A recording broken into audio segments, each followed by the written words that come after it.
Majesty Day, playing for glory, Arsenal way. Hello and welcome to the Arsenal Way. We're back again with our morning agenda show, but this time without three of our regulars. TC, he's away on his errands. Chris is busy, and Bailey's just loving his holiday. But I'm delighted to be joined by Alfie today. How you doing, mate? Yeah, morning, Umar. I'd say a quiet one for us today, so filling in. But now looking forward to getting into the topics that we've got to discuss. How are you? Yeah, I'm not too bad.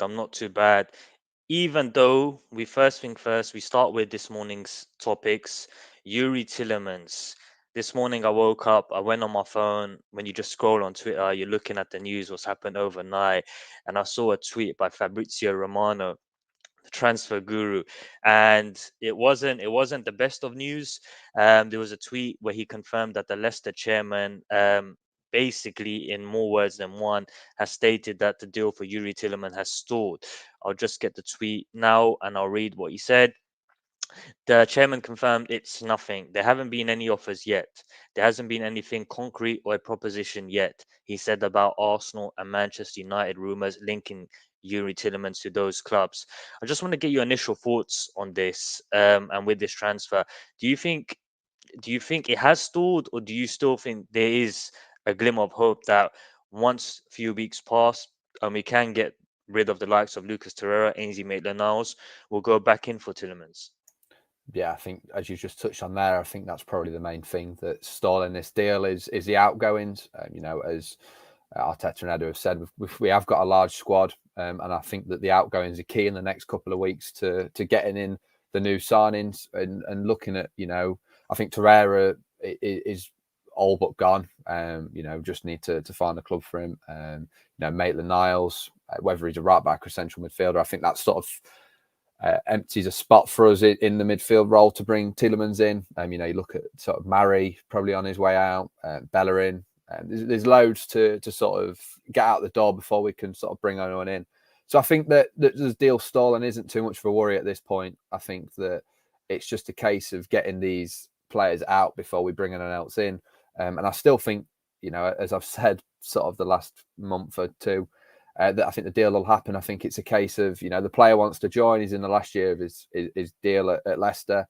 And I think that Leicester will be wanting to sell to get a fee. And I think it's just a case of getting them out, going sort of trying to leave it as late as possible to get the transfer price down. Because I know we've seen that Leicester wanted as much as 40 million, which, is a lot of money for someone on the last deal of the contract. So, yeah, I think it's just a case of the waiting game with Arsenal, getting them gone, and then hopefully getting a cheaper price for him come, the end of the window. I'm going to put you on the spot. Obviously, there has been reports across the media that Youri Tielemans favours a move to Arsenal, that Arsenal is his main choice if he was to leave Leicester City this summer. But say Arsenal don't go in for Tielemans and Manchester United do not get Frankie de Jong, and Manchester United and Erik ten Hag do decide to make a move for Tielemans. Do you think Tielemans would rather stay at Leicester for the forthcoming season, or do you think he would prefer to just go to Manchester United? Because it's a difficult one. You're in the final year of your contract. You know that you want to go to Arsenal, but if Arsenal don't make a move for you and Manchester United do decide to come in, which side of the pond do you favour? Yeah, that is a tough question. I think that you look at sort of where the projects are at Manchester United and at Arsenal, of course, at United just starting, whereas we're, a couple of years down the line and things are starting to look up. I think that for Tielemans, it will probably be less of a risk joining Arsenal because you can see the sort of direction that we're going. Whereas, we're at United, I do think that Ten Hag will do a good job, but, as we've seen when Arteta first come in, it's not all smooth sailing the first couple of seasons. So I think if he joined Arsenal, he'd be joining a young, hungry team that, like I just mentioned, are on the right direction. I think that the board and the manager are showing, great sort of,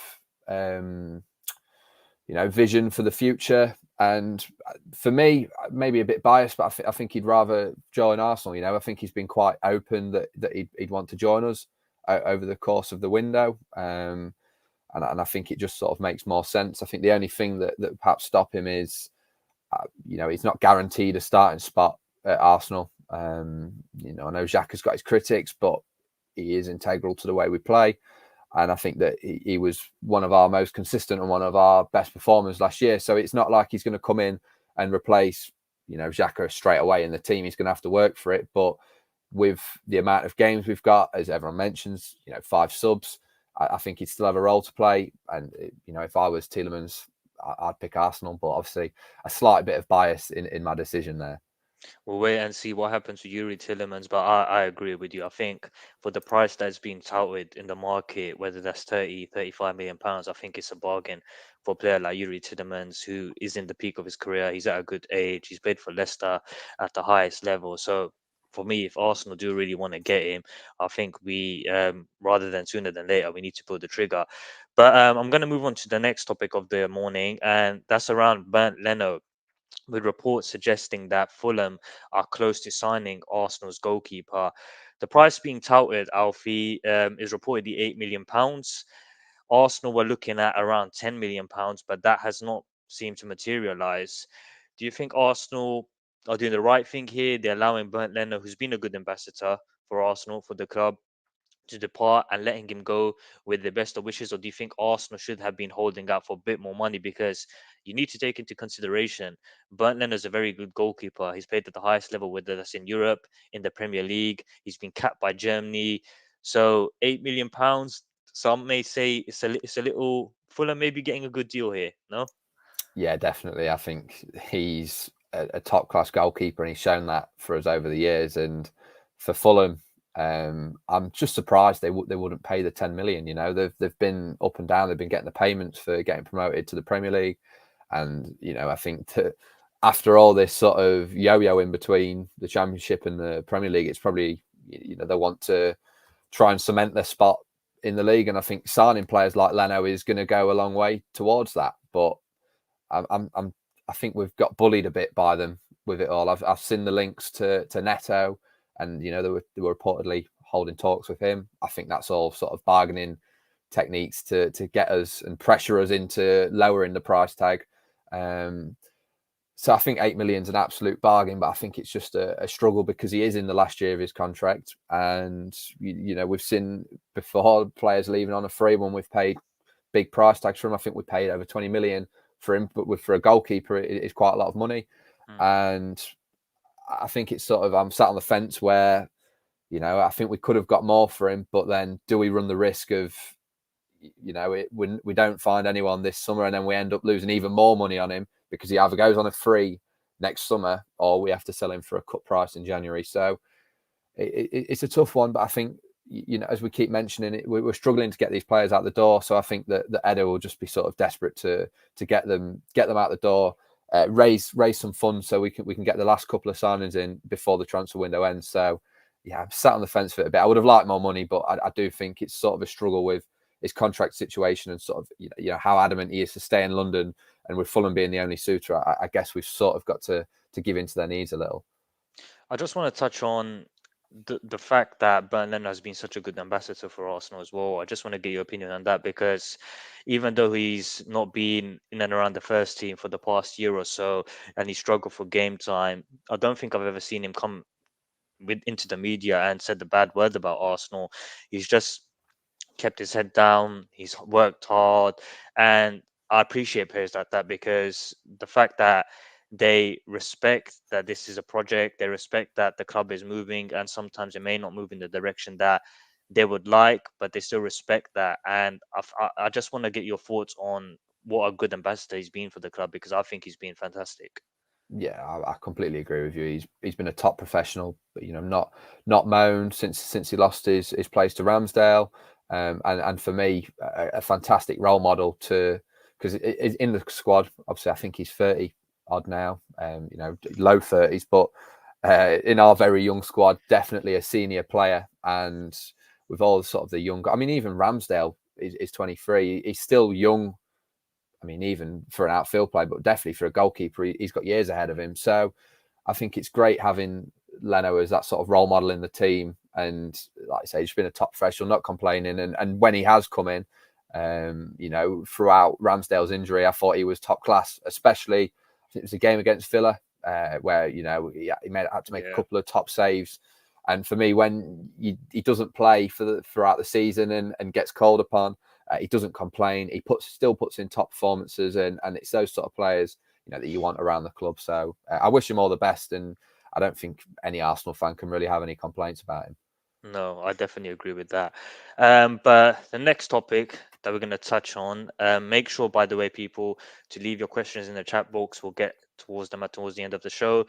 But Alfie, this mystery winger position keeps on going in the media. There's a new name every single morning. Every time I wake up, I go onto Twitter. We've seen Jared Bowen being linked in recent days. We've seen Pedro Neto being linked, but a new name that's on the agenda. Well, not a new name, but a person that's been rekindled, I think, is Cody Gakpo. We had interest at the start of the window. There was a lot of interest with Cody Gakpo, but those rumors had seemed to die down. But they're back on the radar again, reportedly. So I just want to get your initial thoughts on this, because when there was links to Bowen, when there was links to Rafinha, the main target that Arsenal wanted to get was Rafinha. But now at this stage of the window, do you think Cody Gakpo will represent a good signing for Arsenal? I know the price is being touted at 35, 40 million pounds, which is a hefty figure for a player who's been playing in the Eredivisie. But do you think it's a risk that Arsenal should be pursuing? Yeah, I think Gakpo has shown that he is a top quality player. As you mentioned, in the Eredivisie, you know, it's sometimes a risk. But, you know, we've seen some of the top players in the Premier League come from there. Obviously, Luis Suarez coming over from there. It's not always sort of a sign that, you know, a bit of a risk signing them, should I say. I think this season, over 30 goal contributions across all competitions, scored the winner in the cup final against Ajax. Just looking at the way, you know, he strikes a ball from distance. You know, he's an excellent finisher. He's creative. You know, I know he predominantly plays on left, but he can play centrally. And I think, you know, he could play on the right. He's also captained PSV, which I think sort of shows the sort of players that Mikel Arteta's looking to bring into the club. I mean, the amount of leaders we've got now in the squad is ridiculous. Obviously, Zinchenko, captain of his national team, Odegaard, captain of his national team, Xhaka. You know, the list is endless, the amount of leaders we've got in there. And I think that's sort of something that Mikel Arteta sees in a player. So, I mean, if we're going on his leadership skills, it's sort of a bonus to the way he plays. I just think that he'd be a good addition on the left. Obviously, you mentioned 40 million, a lot of money, and I do think it would rely on these outgoings that we've just mentioned. And I think that's sort of what we're waiting on now is getting these players out. But no, for me, a fantastic player, and just watching the way he plays, I think that he'd fit in really well across the front three and really give us that, you know, that rotation. And whenever, you know, if sort of Martinelli doesn't play, Saka doesn't play, even Jesus, we could play him centrally. I mean, the sort of squad depth that we'd have across the front line would be the best that we've seen at Arsenal in years. We talk about Cody Gakpo, but we may not be getting a winger with what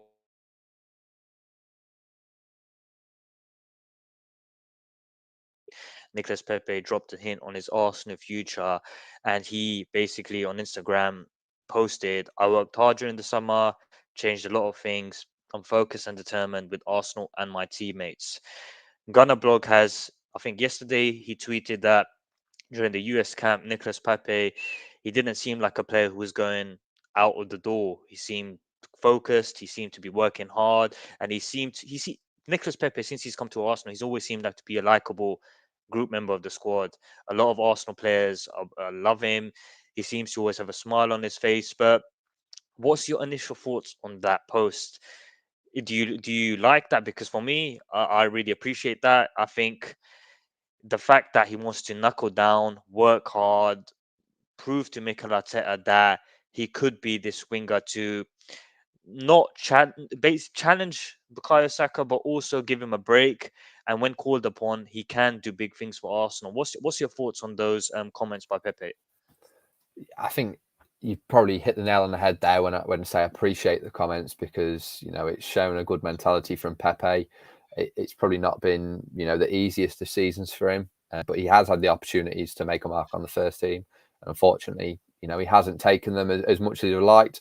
Obviously, he's shown that he can do it. At the Wolves game, he was the game changer there. And ultimately, we got the 3 points mainly because of Nicolas Pepe. So, there's no doubt that his ability is there and the talent is there. But I think sometimes his decision making is just so poor. I mean, again, mention another example, the Leeds game when, we're hanging on and he tries to cut in on his left foot, and it's like just frustrating because I think every Arsenal fan wants him to do well. Every Arsenal fan can see, that he has got the talent, but it's just frustrating to watch him at times because he just doesn't reflect that on the pitch. But I think with Pepe, it's going to be a struggle to get him out the door with his wages. I can't imagine that we'd let him go for, cheap. And I think a lot of teams will be wanting to pick him up on that cheap. But after buying him for 72 million, I doubt that we'd try and get any less than 25, 30 million. And I think that would be a struggle to get in the market at the moment. So I think if we struggle to get these outgoings, I guess the time is running out for him. But he perhaps has another opportunity at Arsenal because, if, like we mentioned, we don't get these outgoings and we can't get a winger, then he's going to have to play a part. But I think it's a struggle because I can't see him getting in ahead of Bukayo Saka at one bit. I think you mentioned obviously good to give him a break, but I think sort of what showed me what Mikel Arteta thinks of him this season is his reluctance to drop Bukayo Saka even when he looked like he needed a break. Probably shows that he doesn't trust Pepe as much as he'd like to. But I appreciate that he looks like he's working hard. Hopefully it pays off, and hopefully this is a season that after so long we finally see why we paid the big money for him. No, I think every Arsenal fan would love Nicolas Pepe to succeed, and hopefully this could be the season that he arrives. But we're going to take a few questions in the chat box. Alfie, first question I have here is from Malawi. With Arsenal seemingly looking for a winger, what are your thoughts about taking Alan St. Maximin from Newcastle or Adama Traore from Wolves?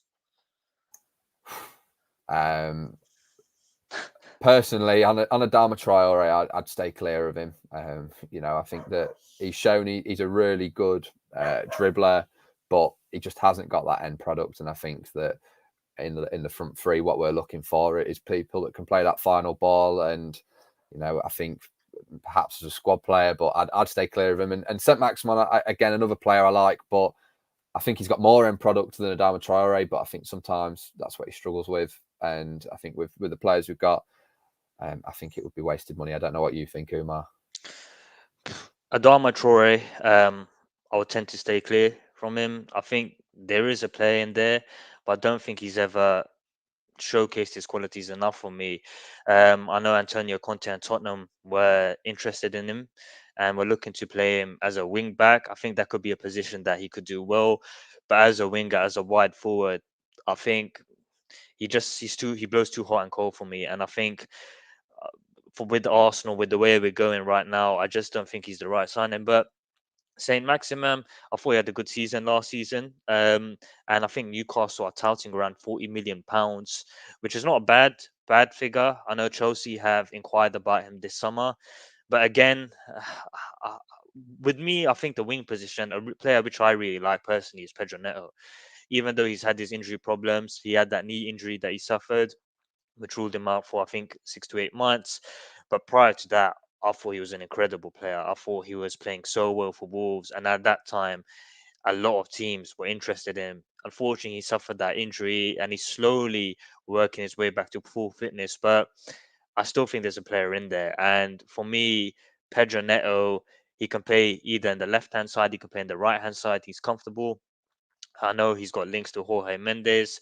Potentially that could work in our favor. But if we're looking in the wing, wide forward positions, he would be at the top of my list. I know there's been links to Jared Bowen, but again, I'm not that. I still think he's a good player. I know that he's got a lot of firepower. He knows where the goal is. But in terms of the way that Arsenal play, I just don't think it would fit our system. So right now, I think the quality in the wide forward position is quite limited in the way that Arsenal want. So again, that could mean that Nicolas Pepe stays and then we pursue a wing forward next summer. So I think it's going to be interesting and we'll wait and see. But I've got another question here from Benjamin. If we do manage to shift Lucas Herrera but not Ainsley Maitland-Niles or Reece Nelson, do you think this will mean we won't sign Tielemans? Not just because of the funds, but because we won't have space in the squads. I think if we get rid of Torreira, then obviously that's, like I mentioned, it's opened that space in midfield. But on the fun side of things, I think that if we got rid of Leno and maybe one more, then perhaps it would open, that role, that spot, for Tielemans. But I think what's sort of the major, stumbling block for me at the minute, like we mentioned, this price tag. I think that we're sort of holding out for this sort of 25 million, which I think is a fair deal for Tielemans. I think it's a really good deal for him, and I think that's sort of a deal we could afford. Whereas, this 40 million, I think that's where if we end up having to spend bigger, I think that's where we're going to have to shift a couple more. So I think that, if it was at 40 million that we'd end up having to pay, then I think we'd have to get a few more out than Torreira. But I think if we can manage to get the cut price and pay 25, 30, then I think, shifting Torreira and obviously the funds from Leno, I think that would sort of help fund the deal. So yeah. Got another question here by Temi. Could Sergi Milinkovic-Savic be the answer to our midfield questions? The thing with Savic for me, he's 27 years old.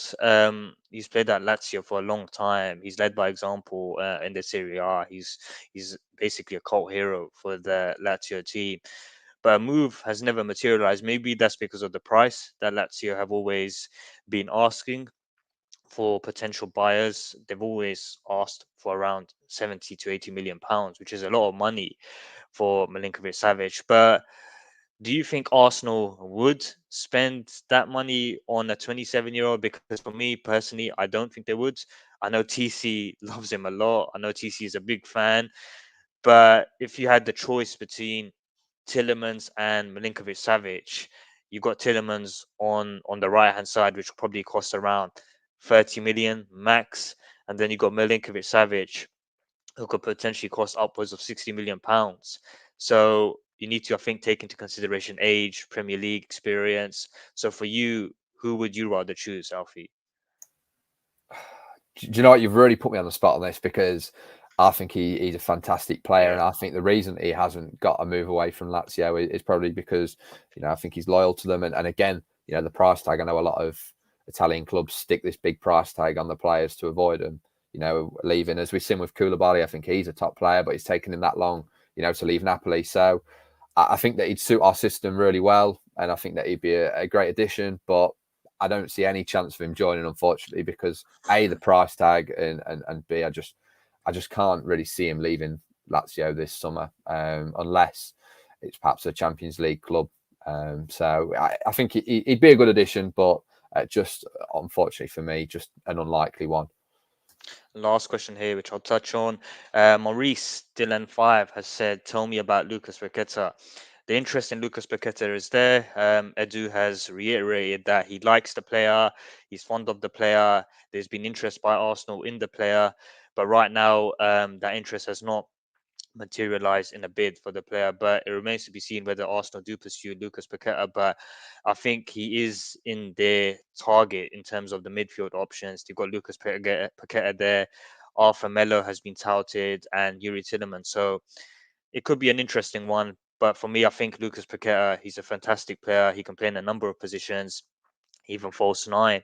So he could at times give Mikel Arteta different options. We saw a few years back, Mikel Arteta decided to play Emil Smith Rowe away to Villarreal in the false nine position to try and outsmart Emery. Unfortunately, it didn't work out the way that we had hoped.